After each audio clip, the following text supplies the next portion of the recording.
Rabbana hab lana min azwajina wa dzurriyyatina qurrata a'yun waj'alna lil muttaqina imama. Inilah doa kita. Doa yang harus dipanjatkan setiap orang tua. Ini doa yang diajarkan Al-Quran. Rabbana hablana min azwajina wa dzurriyyatina qurrata a'yun waj'alna lil muttaqina imama. Suara suami, silahkan lihat istrinya. Ridhokah seorang suami melihat istrinya? Menyejukkan pandangan mata. Begitu pula lihatlah para istri.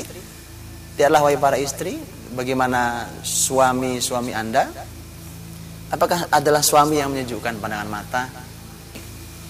Maka kemudian yang diinginkan Quran itu sangat tinggi, yaitu masyarakat ini harus menjadi masyarakat bertakwa. Kalau sudah jadi masyarakat bertakwa, artinya ini masyarakat yang oleh surat Al-Hujurat disebut inna akramakum indallahi atqakum. Sesungguhnya yang paling mulia di antara kalian adalah yang paling bertakwa. Jadi orang bertakwa paling tinggi. Di antara seluruh manusia derajatnya terus naik tinggi di dunia dan di akhirat. Setinggi itulah masih ada muncul satu, itu adalah anak kita. Itu generasi kita. Pemimpin bagi orang-orang bertakwa. Subhanallah, bukankah sangat tinggi sekali? Keluarga muslim, pecinta sunnah Rasulullah SAW. Ini adalah visi besar. Dan ini yang nanti akan kita bahas sepanjang kita bersama untuk menggali lebih dalam sunnah Rasulullah SAW.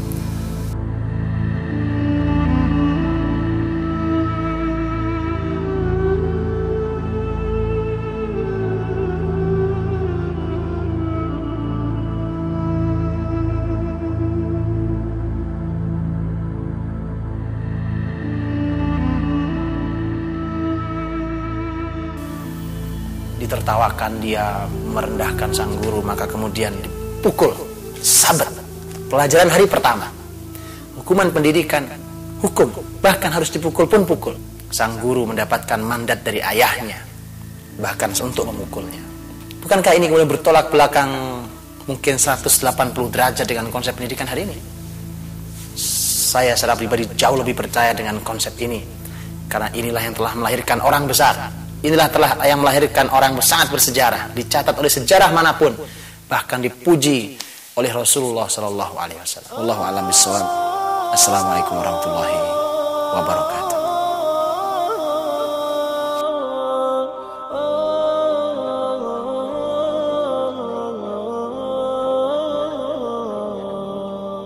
Ya hamilal Quran. Di dalam buku yang ditulis oleh seorang dokter wanita yang dikenal di dunia Islam hari ini, yang dikenal dengan Bintu Syati', Dr. Aisyah Abdurrahman, punya buku yang menarik, Tarajum Sayyidat Baitin Nubuwah radhiyallahu anhun, para wanita di rumah nubuwah, di rumah Nabi Muhammad SAW. Walaysa ma'na hadha anna nisa'an nabi kunna sa'idat bihayatid dharair. Bukan berarti bahwa istri-istri Nabi mereka berbahagia hidup bersama madunya, yaitu bersama istri-istri Nabi yang lain. Wala huwa yaqtadi an tastarih ihdahunna ila hadhihi al-musyarakah fi zawj. Juga bukan berarti mereka nyaman ketika hidup ada beberapa istri dalam satu kehidupan seorang suami. Walakin, ini perlu diperhatikan. Ini masalah yang sensitif. Berbicara tentang masalah ada sekian banyak istri Nabi SAW. Beliau membahasakan dengan bahasa seorang wanita, tapi seorang ilmuwan. Walakin ma'nahu 'ala tahdid. Tetapi secara jelas, anna Muhammadan sallallahu alaihi wasallam kana min dzalika namat al-farid bainar rijal. Bahwa Muhammad SAW adalah corak laki-laki yang istimewa, yang luar biasa. Alladhi tu'thiru zawjah an yakuna laha ay makan fi baitih ala an takuna laha ma'a ghairih. Di mana para istri ini pasti akan lebih memilih hidup bersama Muhammad SAW dibandingkan hidup bersama yang lainnya. Luar biasa. Ya hamilal Quran قد خصك الرحمن بالفضل والتيجان والروح والريحان القرآن قد خصك الرحمن. Ada satu tesis S2 yang berbicara tentang masalah yang berjudul Awaliyat Al-Faruq As-Siyasiyah. Jadi ini adalah hal-hal yang diciptakan oleh Umar dalam masalah politik yang belum ada sebelumnya. Banyak sekali yang dilakukan. Apa itu yang namanya sensus penduduk, yang hari ini dikenal dengan namanya audit kekayaan pejabat, yang namanya membuat kontrak politik dengan pejabat yang mau diangkat, dan seterusnya. Sampai ini juga menunjukkan tingkat kesejahteraan. Umar bin Khattab memberikan tunjangan uang bagi masyarakat muslim ketika itu, dan tunjangan itu ditentukan berdasarkan hasil sensus penduduk yang dibuat berklasifikasi berdasarkan siapa yang paling besar jasanya terhadap Islam dan siapa yang lebih dulu masuk Islam. Dari mulai bayi yang baru lahir hingga orang mulia di masyarakat itu. Dan sementara lihatlah pemimpinnya seperti Umar bin Khattab radhiyallahu anhu. Ketika Umar radhiyallahu anhu ridho dengan keadaan yang penuh dengan kesederhanaan itu. Keluarga muslim, pecinta sunnah Rasulullah sallallahu alaihi wasallam. Maka kemudian pemimpin yang seperti inilah yang akan hadir kembali. Maka melahirkan orang seperti mereka, kita tidak ada tempat bertanya lagi kecuali Rasulullah sallallahu alaihi wasallam. Bagaimana orang sebaik Abu Bakar, sebaik Utsman, kemudian mereka hadir sebagai orang hebat. Bagaimana orang yang rusak seperti Umar bisa menjadi orang yang hebat. Bagaimana anak seusia 10 tahun seperti Ali bersama Nabi SAW selama 23 tahun menjadi orang besar, menjadi orang yang soleh.